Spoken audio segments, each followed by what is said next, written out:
पहले बोला जाता था देवताओं का प्रकोप है या कुछ किसी की बुरी नज़र लग गई है या किसी ने कुछ कर दिया है। ऐसा कुछ नहीं है, ये एक इन्फेक्शन है, बैक्टीरियल इन्फेक्शन है और इन्फेक्शियस है, नो डाउट। छुआछूत की बीमारी नहीं है, ये ड्रॉपलेट इन्फेक्शन से फैलती है। और अगर आपको ड्रॉपलेट इन्फेक्शन में वो बैक्टीरिया अगर रिलीज़ कर रहा है वो पेशेंट, तो किसी को अगर स्किन पे वूंड है या ओपन एरियाज़ हैं वहाँ से भी इन्फेक्शन कैच की जा सकती है। बट इसका main stay of the treatment is early diagnosis. जितना जल्दी डायग्नोज होगा उतना ज़ीरो डिसेबिलिटी होगी पेशेंट को फुली क्योरेबल होगा। एक क्रॉनिक जब लोग इसको छुपाते हैं तो उस स्टेज में पेशेंट पहुंच जाता है जब उसको डिसेबिलिटी होने के चांसेस हो जाते हैं, वो नहीं होना चाहिए। इसमें जैसे ही किसी को लगता है, शक पड़ता है कि हमें हाइपोपिगमेंटेड या लाइट कलर का स्किन पैच है या नर्व की थिकनिंग होती है इसमें, जैसे बाजू के पीछे गिल्टियाँ फील होंगी या थिकन नर्व्स होती हैं, तो वो they can come and get it. It is very easy to diagnose it. JK media देखने वाले सभी दर्शकों का एक बार फिर से बहुत बहुत स्वागत है। हर कोई व्यक्ति चाहता है कि वो बीमारियों से दूर रहे, वो स्वस्थ रहे, लेकिन हम कहीं ना कहीं देख रहे हैं कि कई ऐसी बीमारियां आजकल हमें देखने को मिल रही है जिसके चलते लोग उन बीमारियों से ग्रस्त हैं। मैं बात करूं अगर लेप्रोसी को लेकर, जो कि आप जिसे कुष्ठ रोग कहते हैं, तो इस तरह के भी कई ऐसे हमें लोग मिलते हैं जो कुष्ठ रोगों से ग्रस्त होते हैं और उनके लिए जीवन व्यतीत करना भी काफ़ी ज़्यादा मुश्किल होता है। लेकिन उनको भी मैं कहूंगा कि घबराना नहीं है, डरना नहीं है। इस लेप्रोसी यानी कुष्ठ रोग का भी इलाज है। तो मैं आपको बता दूं कि हेल्थ डिपार्टमेंट सांबा ने एंटी लेप्रोसी कैंपेन शुरू की है और इस कैंपेन को खासतौर पर स्लम एरियाज में जो वो बड़े लेवल पर शुरू किया गया है, इंडस्ट्रियल एरियाज में बड़े लेवल पर शुरू किया गया है, क्योंकि ये जो ऐसे एरियाज है, ये वल्नरेबल एरियाज हैं, हॉटस्पॉट्स आप कह सकते हैं। यहाँ जानने की कोशिश करेंगे। हमारे साथ मौजूद हैं सीएमओ सांबा विधि बथियाल जी। किस तरह से इस कैंपेन को शुरू किया गया है और लोगों को क्या मैसेज देंगे और सरल भाषा में किस तरह से मैम समझाएंगे कि आखिर ये लेप्रोसी है क्या। मैम आपका बहुत बहुत स्वागत है। वही मैं कह रहा हूँ कि हर व्यक्ति चाहता है कि वो स्वस्थ रहे, बीमारियों से दूर रहे। तो कुष्ठ रोग भी एक काफ़ी खतरनाक बीमारी आप कह सकते हैं, इसका इलाज भी है। तो मैं मैसेज लूँगा तमाम उन लोगों के लिए जो इस बीमारी से भी जूझ रहे हैं, किस तरह से वो इलाज ले सकते हैं और कहाँ पर ये मोस्टली इस तरह की बीमारी होने का खतरा रहता है, जिसको लेकर आपने ये एंटी लेप्रोसी कैंपेन शुरू की है पूरे जिला में। आज जैसे आप जानते हैं सभी की 30 जनवरी है, महात्मा गांधी जी की पुण्यतिथि है। ये हर साल इस दिन शुरू किया जाता है कैंपेन, स्पर्श leprosy campaign. It is one of the main things which is done under National Leprosy Eradication Program. Basically ऐसा है, इसको करने से मकसद ये होता है, ये हमारी activities through out the year चलती रहती हैं, बट ये इंटेंसिफाइड कैंपेन्स इसलिए होते हैं ताकि इस पे हम थोड़ा एम्फेसिस डालते हैं, ताकि लोगों को पता चले, अवेयरनेस हो कि दे कम फॉरवर्ड देमसेल्व्स कि हाँ हमें कुछ ऐसे सिम्टम्स नज़र आ रहे हैं। तो जो जहाँ तक इन्फॉर्मेशन नहीं भी पहुँची वो लोग भी हमारे हेल्थ सेंटर्स में आएँ और अपना चेकअप करवाएँ। बेसिकली कुष्ठ रोग एक क्रॉनिक बीमारी है। It's a chronic infectious disease, bacterial disease है और इसका जो स्प्रेड है वो जो ग्रस्त लोग होते हैं, जो पेशेंट्स होते हैं, उनके ड्रॉपलेट इन्फेक्शन होती है। जैसे वो काफ़ी नाक और मुंह से जो स्क्रीशंस निकलते हैं इन्फेक्टेड पेशेंट के, दे कम इन द एयर एंड उसके विसिनिटी में लोगों को अफेक्ट करता है। ये एक बहुत इजीली ट्रांसमिसिबल नहीं होता, सिंपल कांटेक्ट से, शेक हैंड करने से या साथ रहने से नहीं फैलता। बट इट इज़ इम्पॉर्टेंट ये है कि लोग इसको पहचाने कैसे। जैसे अगर स्किन पे कोई लाइट कलर का, चमड़ी से हल्के रंग का दाग कोई नज़र आता है लोगों को और जिसमें सेंसेशन नहीं है, जो सुनपन है उसमें, तो वो उस तरह का पैच किसी को भी नज़र आता है तो उनको एक अलार्मिंग होना चाहिए कि वाई इट इज़ लाइक, ये ऐसा क्यों है, मुझे अपने किसी डॉक्टर को जाके दिखाना चाहिए।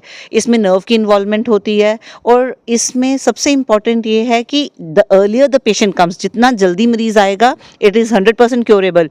लेकिन डिलेड स्टेजेस में प्रॉब्लम हो जाती हैं, डिफॉर्मिटीज़ हो जाती हैं।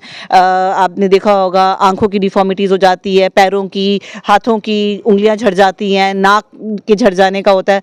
सो क्रॉनिक स्टेज में पहुंचने से हम पेशेंट्स को बचाएं, इस करके हम अवेयरनेस कैंपेन्स करते रहते हैं ताकि लोग जिनको मैसेज नहीं मिला हुआ वो जानें कि भाई अगर कहीं पे भी मुझे सुनपन हो रहा है या ऐसा लाइट कलर का पैच हो रहा है तो मुझे जाना है और चेक करवाना है। इन कैंपेन्स का ये मकसद होता है। सो treatment is available, multi drug therapy होती है इसमें, वो फ्रीली अवेलेबल है, फ्री ऑफ कॉस्ट, और बाकी भी सुविधाएँ उपलब्ध हैं इसके लिए। लेकिन एक चीज़ जानना चाहूँगा, जैसे आपने कहा कि एक मैक्सिमम हमने देखा कि कई बार ऐसे पेशेंट सामने आ जाते हैं, लेकिन मैं वही जानने की कोशिश कर रहा था कि मोस्टली किन एरियाज़ में ये बीमारी होने का खतरा ज़्यादा रहता है।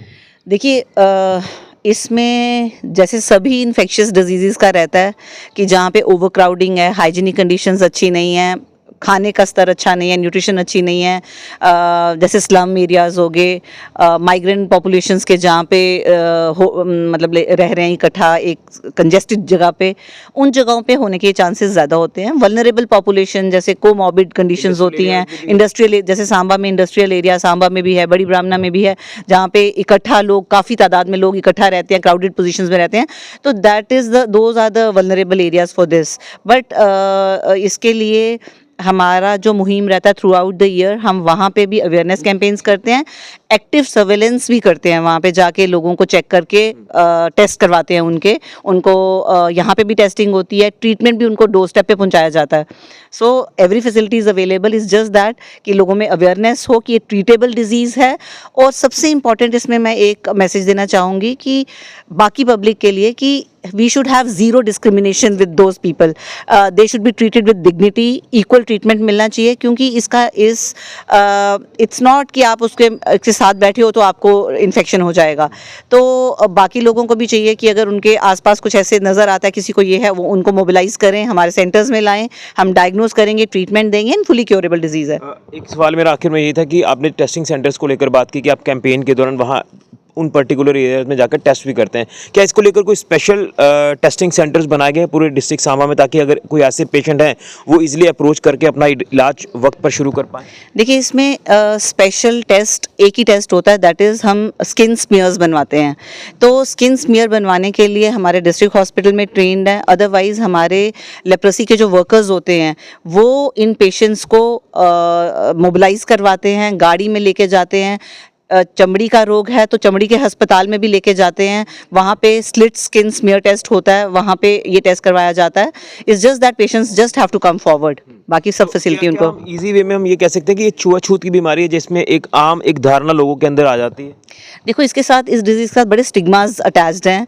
जैसे पहले बोला जाता था देवताओं का प्रकोप है, या कुछ किसी की बुरी नज़र लग गई है, या किसी ने कुछ कर दिया है। ऐसा कुछ नहीं है, ये एक इन्फेक्शन है, बैक्टीरियल इन्फेक्शन है, और इन्फेक्शियस है नो डाउट। छुआछूत की बीमारी नहीं है, ये ड्रॉपलेट इन्फेक्शन से फैलती है। और अगर आपको ड्रॉपलेट इन्फेक्शन में वो बैक्टीरिया अगर रिलीज़ कर रहा है वो पेशेंट, तो किसी को अगर स्किन पे वूंड है या ओपन एरियाज़ हैं तो वहाँ से भी इन्फेक्शन कैच की जा सकती है। बट इसका main stay of the treatment is early diagnosis. जितना जल्दी डायग्नोस होगा उतना ज़ीरो डिसेबिलिटी होगी पेशेंट को फुली क्योरेबल होगा। एक क्रॉनिक जब लोग इसको छुपाते हैं तो उस स्टेज में पेशेंट पहुंच जाता है जब उसको डिसेबिलिटी होने के चांसेस हो जाते हैं, वो नहीं होना चाहिए। इसमें जैसे ही किसी को लगता है, शक पड़ता है कि हमें हाइपोपिगमेंटेड या लाइट कलर का स्किन पैच है, या नर्व की थिकनिंग होती है इसमें, जैसे बाजू के पीछे गिल्टियाँ फील होंगी या थिकन नर्व्स होती हैं, तो वो they can come and get it. It is very easy to diagnose it. हमारे मेडिकल ऑफिसर्स, हमारे MLHP ट्रेंड है इसको डायग्नोज करने के लिए। इसमें कोई स्पेशल कुछ नहीं रिक्वायर्ड होता। It's just that they should come forward, they should not hide it, छुपाना नहीं है इसको। चलिए बहुत बहुत धन्यवाद। तो ये थे हमारे साथ CMO सांबा विधि बथियाल जी, जिन्होंने विस्तार से जानकारी दी है इस लेप्रोसी यानी कुष्ठ रोग को लेकर। तो ये छुआछूत की बीमारी नहीं है, ड्रॉपलेट इन्फेक्शन है ये। और इसमें ये भी बताया जा रहा है कि इसमें सुनपन जो है वो आ जाता है, नर्व्स इन्वॉल्व हो जाती हैं, या इस तरह की जो चीज़ें रहती हैं, तो इसमें आपने फ़ौरन डायग्नोज करवाना है और अपना ट्रीटमेंट शुरू करवाना है। ये वल्नरेबल एरियाज जिसमें इंडस्ट्रियल एरिया हो गया, यहाँ पर माइग्रेटेड पॉपुलेशन ज़्यादा है, वहाँ पर ये बीमारी होने का खतरा रहता है। और खासतौर पर स्लम एरियाज में इस तरह की बीमारी होने का खतरा रहता है। तो घबराए नहीं, टेस्टिंग सेंटर्स एडमिनिस्ट्रेशन ने स्थापित किए हैं ज़िला में। उसी के साथ साथ कैंपेन के दौरान भी लोगों की टेस्टिंग जो वो की जाती है, डोर स्टेप पर इस तरह से जो कार्य किए जा रहे हैं। तो मकसद एक ही है कि इस लेप्रोसी यानी कुष्ठ रोग को दूर करना है, और इसको लेकर लोगों का भी साथ चाहिए, प्रशासन को, हेल्थ डिपार्टमेंट को, ताकि लोगों को जो इस तरह की बीमारी है वो सामने आए और अपना इलाज वक्त पर शुरू कराएं। ये डिजीज़ क्योरेबल है, जो कि बैक्टीरियल इन्फेक्शन है। इसे घबराएं नहीं, डरे नहीं, खुलकर सामने आए और अपना ट्रीटमेंट वक्त पर शुरू कराएं। तो एंटी लेप्रोसी कैंपेन शुरू की है, और इसका बेसिकली मतलब क्या था इस लेप्रोसी का, वो सरल भाषा में आपको समझाने की कोशिश की है। तो डरे नहीं, बल्कि फ़ौरन अपना इलाज शुरू कराएं अगर इस तरह के पेशेंट ज़िला में है। मैं ज़िला ही नहीं बल्कि पूरे जम्मू कश्मीर को लेकर बात करूंगा, जिसमें हेल्थ डिपार्टमेंट की अगर बात करें तो वो डोर स्टेप पर जाकर भी इस बीमारी को दूर करने के लिए ट्रीटमेंट लोगों को मुहैया करा रहा है। फिलहाल के लिए राहुल के साथ ऋषि खजूरिया, JK मीडिया के लिए।